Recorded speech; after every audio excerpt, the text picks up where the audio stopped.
I just wanted to Couple speak more with years. Randall Moore here, the producer of Evidence of Harm, before we do our movie screening this Thursday. So I'd just like to talk to Randall Moore and just find out more about why he did this film. So I have a bunch of questions I want to ask you. I saw the film and I was super impressed and so Oh, excited to thank you. be showing this to the audience and really getting this information out to the public. So like I'm interested to know what your motivation was behind doing this film. Sure, sure. Well, my dad had come to live with me a number of years ago. He had been recently diagnosed with Alzheimer's, and his care was too much for my mom alone. So they moved in with me and my wife and my kids. And at that point, I hadn't seen my dad in several years, and it was quite dramatic how Alzheimer's had really affected him, his personality, his mood, his memory. I mean, so many, it was like a different person. And I just couldn't get over what had happened to him. And I wanted to know more about the disease. You know, I knew that what the doctors would say, which is we don't know where it comes from and we don't know how to cure it. And that just didn't sit right with me. So I started looking in the scientific literature, and I had found some studies by Boyd Haley, linking mercury to Alzheimer's disease. And from there, it was like a wildfire. I should say, though, initially, what's interesting is, hearing that there's a link between mercury and Alzheimer's. I thought, well, my dad doesn't eat that much fish because that was about the only exposure I knew of.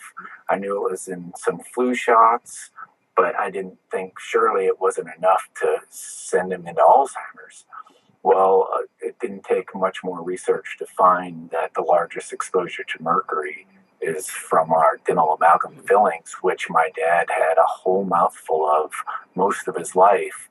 And I mean, at that point, I was just so incredulous to this information that I had found and that this was still going on.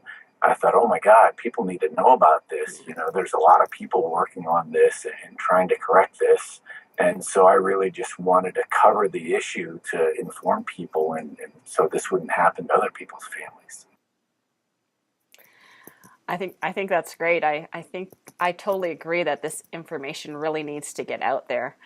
I'm just wondering, like, what do you think prevents, dentists, the dental schools, and really like people from making this connection between mercury amalgams and these fillings and exposure and chronic disease? Yeah. Yeah, why aren't people putting this together? I think it's a multitude of factors. On the dental side, I think when somebody goes to get an education and they're paying a lot of money, they're really looking to the people who are providing that education as very informed. Okay. And the dental students, hands down, throughout the US, throughout Canada, are just quite honestly being misinformed about this product. And what's unfortunate about that is because you know how mercury works, it's not bam, you're exposed to it, and now all of a sudden you have one specific disease or problem. Yeah. It's a whole multitude of things. And so these students go through dental school and they don't see any immediate reactions. And so I think that enforces in their mind that, oh, this must be safe. There's nothing to it. Nobody's keeling over dead. And so then they get out into the workforce, and even though there's all these occupational safety regulations on the books that dictate that, they should be protecting their employees and themselves, they are totally unaware of those because, once again, in dental school, they're not made aware of them. Yeah.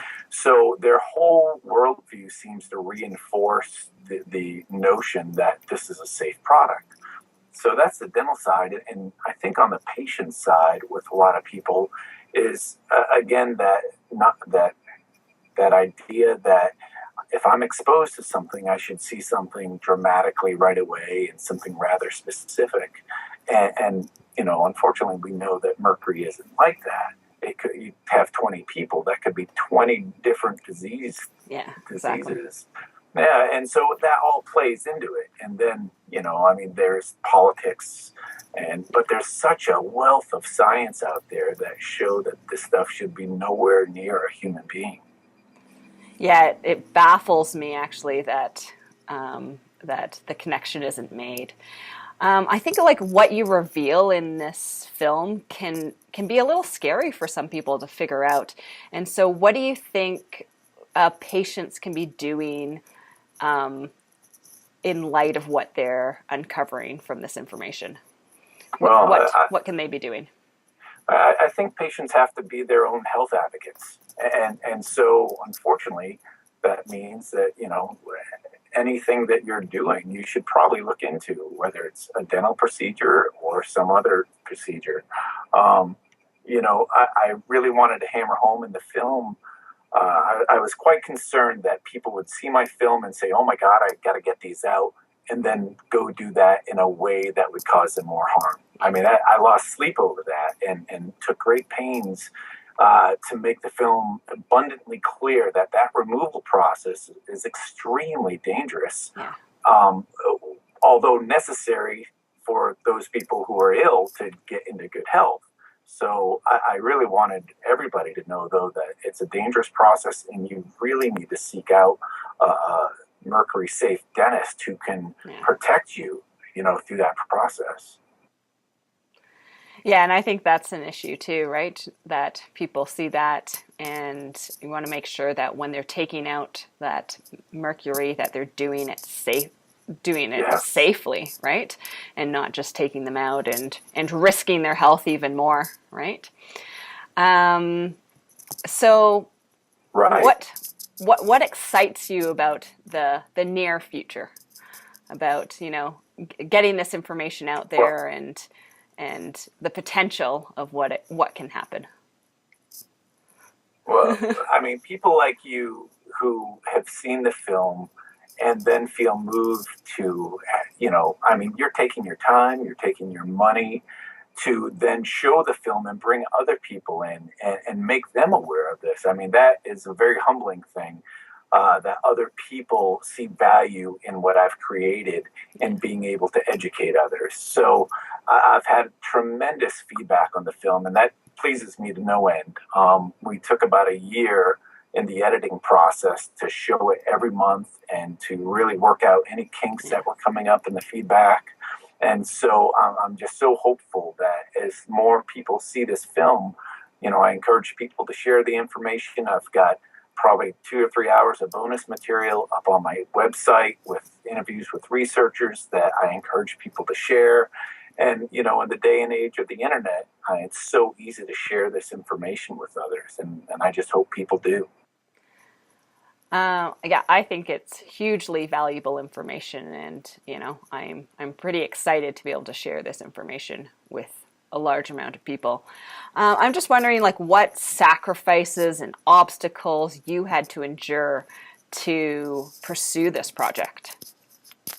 Well, making a film involves a lot of people. It involves a lot of people, and it took a lot of people to make this film. Making films also takes money, unfortunately, and so as the film moved along and started to develop, we would raise enough money for 6 months to a year and then have to go back and raise more. So the filmmaking itself wasn't that hard, but it was finding the resources to get the film made and get the film shown and get the film duplicated and sent out to people. That was actually the harder process. During the filming, it was also a challenge to get the story from the other side. I felt it was really important that I didn't demonize dentists. Yeah. Because I don't feel like they do this intentionally. I think they're misinformed. Yeah. And unfortunately, that puts them in the line of harm as well. And so I didn't want to demonize dentists. But at the same token, hardly any dentist would talk to me. Like I had probably a dozen requests into the ADA of somebody to be able to speak with us. And they turned us down every time. So it was quite a challenge to get the other side on screen when they didn't want to participate.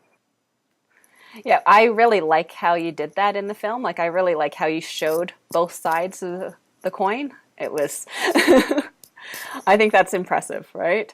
Thank you. Thank you. I appreciate that. Well, what can people do to support you and your film and your work that you're doing?